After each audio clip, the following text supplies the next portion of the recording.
দীর্ঘ 9 বছর সম্পর্ক করার পরে যখন বিয়ের ঠিক 6 দিনের মাথায় সে মারা যায়, ঠিক সেই দিনই আমার পায়ের নিচের মাটিটা যেন সরে গেল। বাবা মা সবার বিরুদ্ধে গিয়ে ফয়সাল নামের ছেলেটাকে ভালোবেসেছিলাম। আমার বাবা একদিন আমাকে প্রশ্ন করেছিল, তুই কাকে চাস, আমায় নাকি সেই 2 টাকার মিডিল ক্লাস ছেলেটাকে? তখন নিজেকে কোনো প্রশ্ন না করে বাবাকে বলে দিয়েছিলাম, বাবা আমি ফয়সালের সাথেই থাকতে চাই। আমার মা সেই দিন বড় মাছ খেতে দিয়ে পিঠে অনেক মারলো, চুল ধরে পেটালো, তবুও কিছু বললাম না, মাত্র ফয়সালের জন্য।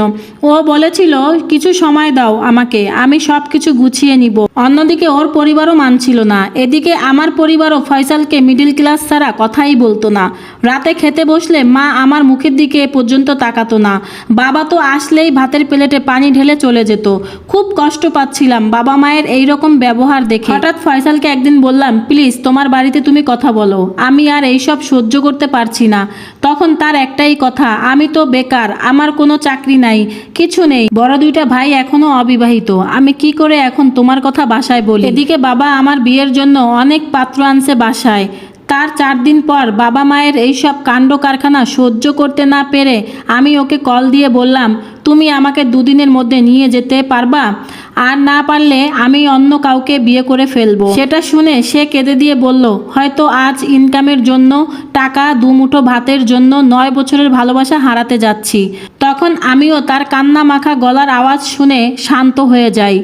অপর দিকে তার মা নাকি বলে দিয়েছে, আমার 2 ছেলে এখনো অবিবাহিত, তুমি যদি এই মেয়েকে ঘরে তুলো আনো তাহলে তোমার জায়গা হবে রাস্তায়, আর তার সাথে সেই মেয়েকেও আমি ঝাড়ুপিটা করব। 2 পরিবারের এত অশান্তির মাঝে 2 জনে মিলে ডিসিশন নিয়েই নিলাম যে বিয়েটা করব। বিয়ে করে নিলেই আমাদের কেউ আর ফেলে দিতে পারবে না, হয়তো 2 দিন 4 দিন কথা শোনাবে। 9টা বছরের সম্পর্কের কথা চিন্তা করে আমরা সব কিছু সহ্য করে নিব। ঠিক হলো সোমবার বেলা 12:40-এ কাজী অফিসে থাকার জন্য। সোমবার সকাল 10টার দিকে 2 সেট কাপড় নিয়ে বাসা থেকে বের হয়ে গেলাম। বান্ধবী সুমিকেও নিলাম। জিগাতলা সেই কাজী অফিসে অবশেষে করেই নিলাম বিয়েটা। আমায় যখন বিকাল 5টা তার বাসায় নিয়ে গেল, তখন ফয়সালের আম্মু প্লাস তার বড় ভাই আমায় নাকি ঘরেই ঢুকতে দিবে না। সত্যি সেই দিন বিকেল 5টা থেকে রাত 11টা পর্যন্ত আমি একাই বাহিরে দাঁড়িয়ে রইলাম। ফয়সালকে ঘরে নিয়ে তার মা দরজা বন্ধ করে বসে আছে। এই বিয়ে সে কোনোভাবেই মানবে না। যাই হোক, অনেক বোঝানোর পর রাত যখন 11টা বাজে আমাকে ঘরে তুললেন। কিন্তু ভাগ্যের কি নির্মম পরিহাস, বিয়ের 6 দিন পর সে হার্ট স্ট্রোক করে সাথে সাথেই মারা যায়।